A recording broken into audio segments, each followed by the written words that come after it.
जगति जगति श्रीधर स्मरणामृत श्रीधर गानामृत गुरुविನ ನಾಮಾಮೃತ ಮಾಡುವ ಬನ್ನಿ. ಭಾಗ್ಯನಗರಕ್ಕೆ ಬಂದ ಮೇಲೆ ಮಗ ಶ್ರೀಧರನ ಬಾಲಲೀಲೆಗಳನ್ನು ನೋಡುತ್ತಾ ಕಮಲಾನಾರಾಯಣ ದಂಪತಿಗಳು ಅತ್ಯಂತ ಸಂತೋಷದಿಂದ ಇದ್ದರು. ಹಿರಿಯ ಮಗನಿಗೆ ಆಗಾಗಲೇ ಸುಮಾರು 14 ವರ್ಷ ಆಗಿತ್ತು. ತ್ರಯಂಬಕನಿಗೆ ಮಗಳಾದಂತಹ ಗೋದಾವರಿಯನ್ನು ಆ ಕಾಲಕ್ಕೆ ಬಾಲ್ಯ ವಿವಾಹ ಅನ್ನೋದು ಇನ್ನೂ ಜಾರಿಯಲ್ಲಿತ್ತು. 8-9 ವರ್ಷಕ್ಕಾಗಲೇ ಗೋದಾವರಿಯನ್ನು ಮದುವೆ ಮಾಡಿ ಕೊಟ್ಟಿದ್ರು. ಶ್ರೀಧರರು ಬಾಲ್ಯದಲ್ಲಿ ಅದ್ಭುತವಾದಂತಹ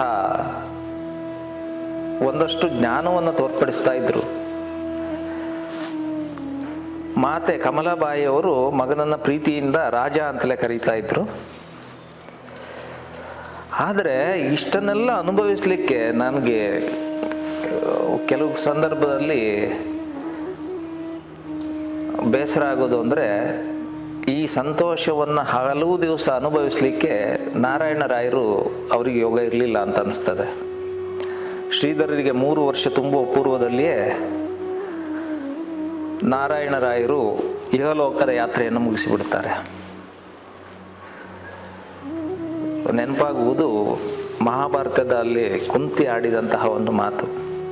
ಕೃಷ್ಣನನ್ನು ಕುರಿತು ಹೇಳ್ತಾಳಂತೆ, ಸದಾ ಕಷ್ಟವನ್ನೇ ನಮಗೆ ಕೊಡ್ತಾ ಇರು ಕೃಷ್ಣ, ಹಾಗೆ ನೀನು ಸದಾ ಕಷ್ಟವನ್ನು ಕೊಡ್ತಾ ಇದ್ದರೆ ನಿನ್ನನ್ನು ನೆನಪಿಸುವಂತಹ, ನಿನ್ನ ಧ್ಯಾನವನ್ನು ಮಾಡುವಂತಹ ಮನೋಭಾವ ನಮಗಿರ್ತದೆ, ಸುಖದಲ್ಲಿ ನಿಮ್ಮನ್ನು ಮರೆತು ಬಿಡುತ್ತೇವೆ ನಾವು ಅಂತ ಕುಂತಿ ಹೇಳ್ತಾಳಂತೆ. ಹಾಗೆಯೇ ದೇವರು ಇನ್ನೊಂದು ಹೇಳುವುದುಂಟು, ಯಾರ ಮೇಲೆ ಅತ್ಯಂತ ಸಂತೋಷದಿಂದ ಅನುಗ್ರಹ ಮಾಡ್ತಾರೋ ದೇವರು, ಅವರ ಸರ್ವಸ್ವವನ್ನು ಮೊದಲು ಕಸಿಕೊಳ್ತಾರೆ ಅಂತ. ಏನೂ ಇಲ್ಲ, ಶೂನ್ಯಕ್ಕೆ ತಿರುಗಿದಂತಹ ಸಂದರ್ಭದಲ್ಲಿ ಎಲ್ಲವನ್ನೂ ಕೊಟ್ಟು ಹರಸುವಂತಹ ದೈವಾನುಗ್ರಹ ಆಗುತ್ತದೆ ಅಂತ ಒಂದು ಮಾತು ಉಂಟು. ಹಾಗೆ ಶ್ರೀಧರರ ಬದುಕಿನಲ್ಲಿ ಮೊಟ್ಟ ಮೊದಲನೇದಾಗಿ ತಂದೆಯನ್ನು ಕಳ್ಕೊಂಡ್ರು 3 ವರ್ಷ ತುಂಬುವ ಪೂರ್ವದಲ್ಲಿಯೇ. ಈ ಹೊತ್ತಿಗೆ ತ್ರಯಂಬಕನಿಗೆ ಸಂಸಾರವನ್ನು ನಡೆಸುವಂತಹ ಹೊಣೆಗಾರಿಕೆ ಬಂತು. 15 ವರ್ಷ ಆಗ ತ್ರಯಂಬಕನಿಗೆ ಎಲ್ಲಿಯೋ ಒಂದು ಉದ್ಯೋಗ ಸಿಕ್ಕಿದೆ. ಹಾಗಾಗಿ ತಂದೆಯ ಸ್ಥಾನದಲ್ಲಿ ನಾರಾಯಣರಾಯರು ಏನನ್ನೆಲ್ಲ ಕುಟುಂಬ ನಿರ್ವಹಣೆಗೆ ಒದಗಿಸಿಕೊಡ್ತಾ ಇದ್ರು ಅದನ್ನೆಲ್ಲ ಮಾಡಬೇಕಾದಂತಹ ಕರ್ತವ್ಯಕ್ಕೆ ತ್ರಯಂಬಕರು ಮುಂದಾದರು.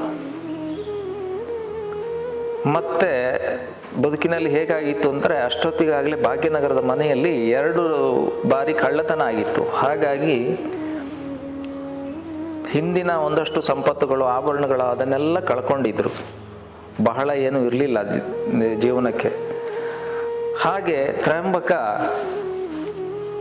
ಸಂಸಾರ ನಿರ್ವಹಣೆಯಲ್ಲಿ ತೊಡಗಿದ. ಗೋದಾವರಿಗೆ ಹೇಗಿದ್ರು ಮದುವೆ ಮಾಡಿ ಕಳಿಸಿದ್ದಾಗಿತ್ತು. ಹೇಗೋ ಶ್ರೀಧರರ ಬಾಲ್ಯ ಲೀಲೆಗಳನ್ನು ನೋಡುತ್ತಾ ಕಮಲಾಬಾಯಿಯವರು ಪತಿ ವಿಯೋಗದ ದುಃಖವನ್ನು ಸಹಿಸಿಕೊಳ್ತಾ ಇದ್ರು. ಹಾಗಂತ ತ್ರಯಂಬಕರಾಯರಿಗೂ ಜ್ಯೋತಿಷ್ಯದಲ್ಲಿ ಬಹಳ ಆಸಕ್ತಿ ಅಥವಾ ನಂಬಿಕೆ ಇತ್ತು. ಬಹುಶಃ ಯಾರೆಲ್ಲೋ ಅವರ ಜಾತಕವನ್ನು ತೋರಿಸಿದ್ದಿರಬೇಕು. ಹಾಗಾಗಿ ಒಂದು ದಿವಸ ಶ್ರೀಧರ ಬಾಲಕನಾದಂತಹ ಶ್ರೀಧರನ ಜೊತೆಗೆ ಎಲ್ಲಿಗೂ ಹೋಗುವಾಗ ಹೇಳ್ತಾ ಇದ್ರಂತೆ, ತಮ್ಮ ನಾವೆಲ್ಲ ನಿನಗೆ ಹೆಚ್ಚು ದಿವಸದ ಒಡನಾಡಿಗಳಲ್ಲ, ಎಲ್ಲಿಯೋ 1-2 ವರ್ಷ ನಿನ್ನ ಜೊತೆಗೆ ಇರಬಹುದು, ನಾವು ಅಗಲಿ ಹೋಗಬಹುದು. ಹಾಗಾಗಿ ನಿನ್ನ ದಾರಿಯನ್ನು ನೀನೇ ನೋಡಿಕೊಳ್ಬೇಕು, ನಿನ್ನ ಬದುಕಿಗೆ ನೀನೇ ದಾರಿಯನ್ನು ಕಂಡುಕೊಳ್ಬೇಕು ಅಂತ ತ್ರಯಂಬಕರು ತಮ್ಮನಿಗೆ ಹೇಳ್ತಾ ಇದ್ರಂತೆ. ಇದೆಲ್ಲ ಶ್ರೀಧರ ಮನಸ್ಸಿನ ಮೇಲೆ ಪ್ರಭಾವ ಬೀರ್ತಾ ಇತ್ತು. ತಂದೆಯನ್ನು ಕಳ್ಕೊಂಡಿದ್ದು, ಅಣ್ಣನಾಡಿದಂತಹ ಮಾತು ಇದೆಲ್ಲವೂ ಪ್ರಭಾವ ಬೀರ್ತಾ ಇತ್ತು.